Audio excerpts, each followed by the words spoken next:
So good morning everyone. Thank you Yossi for this opportunity. So we have already seen how to set up our practice or how to exceed while doing your post-graduation. So it's time, especially for the women's ophthalmologists, how to break the shell and get back into the practice. So in India, yes, the medical profession for females, it has come a long way. But as we all know, even the first lady from the India, she was not able to practice after she qualified her medicine and in this thing. The male to female ratio in India is 64 is to 36. But as to our surprise, the entry into the residency program is totally reverse. This is not the story of my life only, it is the story of 75% of young ophthalmologists who have two X chromosomes. So after getting the degree, we all are cloud 9, but while getting the degree, the age of ours is approximately around 26 to 28. So, and we also know with that the residency in India is not sufficient that we can start our practice just after doing our post-graduation. So we are half-baked buns who are munched for the fun.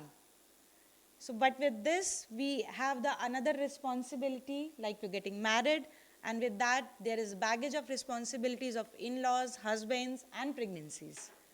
So, I became a super mom, a super wife, but at the end of the day, I was not happy because what I wanted, what I was missing was my career and my profession. So, it was the professional growth and the career which was just letting down. If I see my male peers, they were growing in their profession because they were not having any baggage and I need to struggle with my baggage to cope up with them. Above that, there was a guilt, family guilt, how to balance the profession and the personal life, and always the thought crept in, why should boys have all the fun and have the right to chase their profession? It was not only the financial dependence which was not boosting up my the morale and the confidence, and also I always used to think why I burned the midnight lamp for the 10 to 15 years to get the degree just to become a housewife. Do I not deserve? I always fight for the higher education because I belong to a society where the females are not allowed the higher education, and then I fight with my family for intercaste marriage and then risk my life for 2 pregnancies. I have been a fighting since childhood. I am more than a fighter and not just a pretty face. So I decided to fight one more battle, and it was no one by else, it was only me who could fight for myself. So now what? I didn't have any golden spoon or a magic wand, and no other opportunity was knocking out the door, so I decided to cut few strings to become a super doctor. So I decided to do a fellowship in ophthalmology, but it came with the mentor expectations of 24/7 work, no free lunches, no more holidays and everything. But I found, and my favorite mentor unleashed my passions, channeled my energy, guided my growth, and encouraged my success. But then crept in the mom guilt. So it was like that I realized later that it is not the quantity time, but the quality time to the kids which matter. And these studies also boost up my morale and confidence that I'm not doing anything wrong with the family or the kids. I have 2 daughters and I never wanted them to have a feeling that even if you have a successful academic career, ultimately you have to do just the household work, and I wanted to be a role model for them. But the another stone was the patriarchal system. Though I married my lover, but ultimately after marriage, even the lover is your husband only. So you need to share your dreams, your guilt with him. Be clear, don't try to convince. Just tell them that the joint goals is better for the both happiness. And remember, always a contented and pacified husband, he hear a lot more when he is very satisfied. And then he started sharing my profession, work, my household work, and the responsibilities. So don't be a woman that needs a man. Always try to be a woman a man needs. Always keep your in-laws in the loop and share your dreams with them also. But remember, you only have 86400 seconds in a day. So you need to strategize how to balance your life, work, and the career. So make your mornings less stressful, work after your family time, study after your family time. Create a support system around you for the household work. Avoid from the social media during your learning time.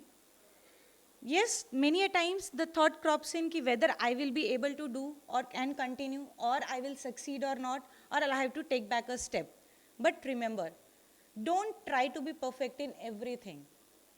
So by all this, this is where I am standing now. I am a vitreoretinal surgeon and an ROP specialist with more than 35 publications, multiple awards with the degree of ICU and in FICO, multiple awards and 5 cover pages in the international journals.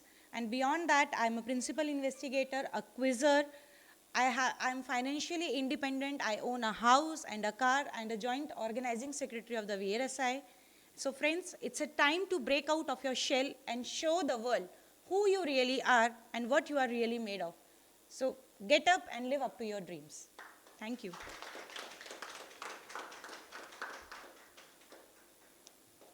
Make sure you should lead the round.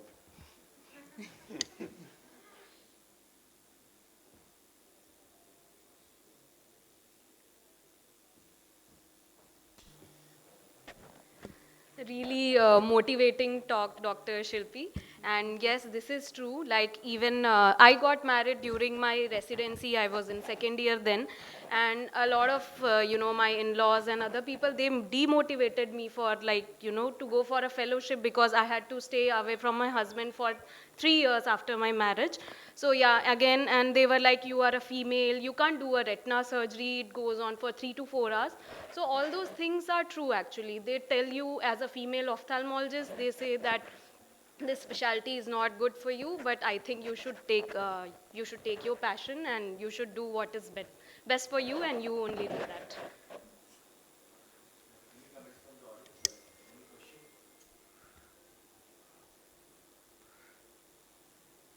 So, as male ophthalmologist, I think we should have to learn to share the burden. That's the message I have got. Yeah. What I want to share is something on a very philosophical basis. So this is my experience with my family.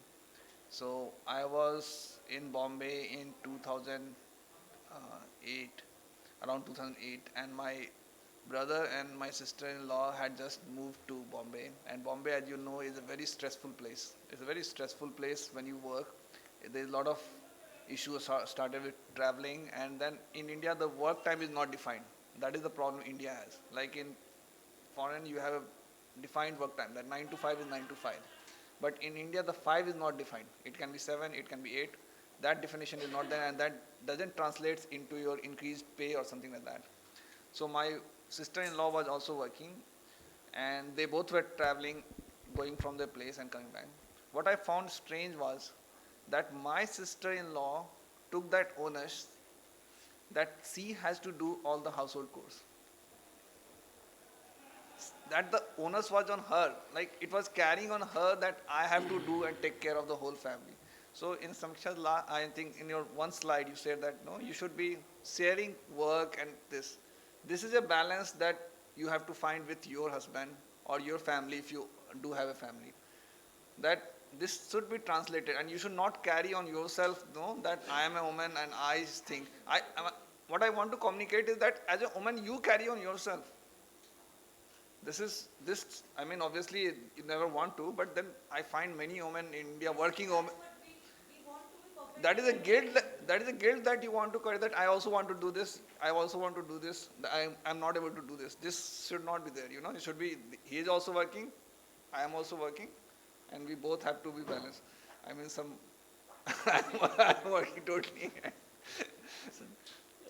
Yeah, a few things I would like to add to Shilpi Narnaware is, she has rightly commented that it is the quality of time that is spent with the children is important, not the quantity of time.